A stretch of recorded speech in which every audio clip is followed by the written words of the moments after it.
સમાચાર દેવભૂમિ દ્વારકાથી પ્રાપ્ત થઈ રહ્યા છે। વરસાદ વચ્ચે દ્વારકાના ખંભાળિયામાં બની દુઃખદ ઘટના। મુખ્ય બજાર પાસેના ગગવાની વિસ્તારમાં 3 માળનું મકાન અચાનક ધરાશાયી થતા 3 લોકોના મોત થઈ ગયા છે। મંગળવારે સાંજે 6 વાગ્યાની આસપાસ આ ઘટના બની। અચાનક 3 માળનું મકાન ધરાશાયી થઈ ગયું અને કેટલાક લોકો કાટમાળની નીચે દબાયેલા હોવાથી રેસ્ક્યુ ઓપરેશન શરૂ કરવામાં આવ્યું। જો કે 7 લોકોનો બચાવ થયો છે, પણ 3 લોકોએ જીવ ગુમાવ્યો છે। 6 કલાકની ભારે જહેમત બાદ રેસ્ક્યુ ટીમે મૃતદેહ બહાર કાઢ્યા, જેમાં 65 વર્ષના કેસરબેન કંજારિયા, 13 વર્ષની પ્રીતિબેન કંજારિયા અને 17 વર્ષની પાયલ કંજારિયાનું મૃત્યુ થયું છે, જેને લઈને પરિવારજનોમાં શોકનો માહોલ છે।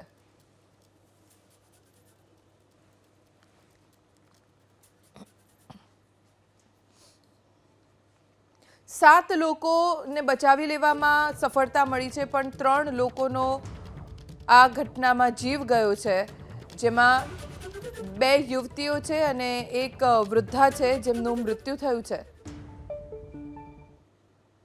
मकान हतुं, अमे एमां रहेता हता अने ओचिंतानुं अमे उपर काम करता हता।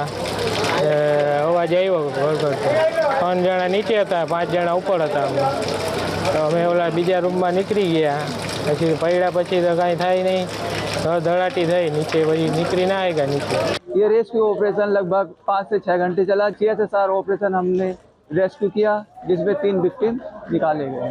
ખંભાળિયામાં શહેરી વિસ્તારમાં એક મકાનની છત ખસી પડતા ત્યાં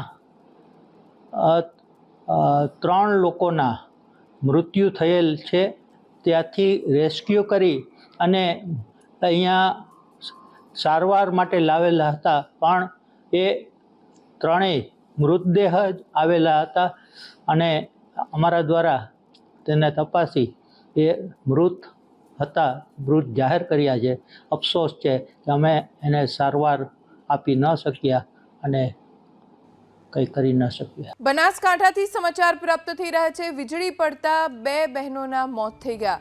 બનાસકાંઠામાં વીજળી પડતા 2 બહેનોના મૃત્યુથી પરિવાર શોકમાં ગરકાવ થઈ ગયો છે। સુઈ ગામના નવાપુરા ગામમાં મોડી સાંજે વીજળી પડવાની ઘટના બની અને 2 સગી બહેનોના કમકમાટી ભર્યા મોત થઈ ગયા। બંને દીકરીઓના મૃતદેહને સુઈગામ રેફરલ ખાતે પોસ્ટમોર્ટમ અર્થે ખસેડાયા છે। સગી 2 બહેનોના આવી રીતે મૃત્યુથી પરિવાર પર આભ ફાટી નીકળ્યું છે। ખુશીબેન દિનેશભાઈ ઠાકોર, જેની ઉંમર 12 વર્ષની હતી, અને આરતીબેન દિનેશભાઈ ઠાકોર, જેની ઉંમર 14 વર્ષની હતી। 12 અને 14 વર્ષની આ બંને બહેનો ઉપર વીજળી પડવાના કારણે તેમનો જીવ ગયો છે।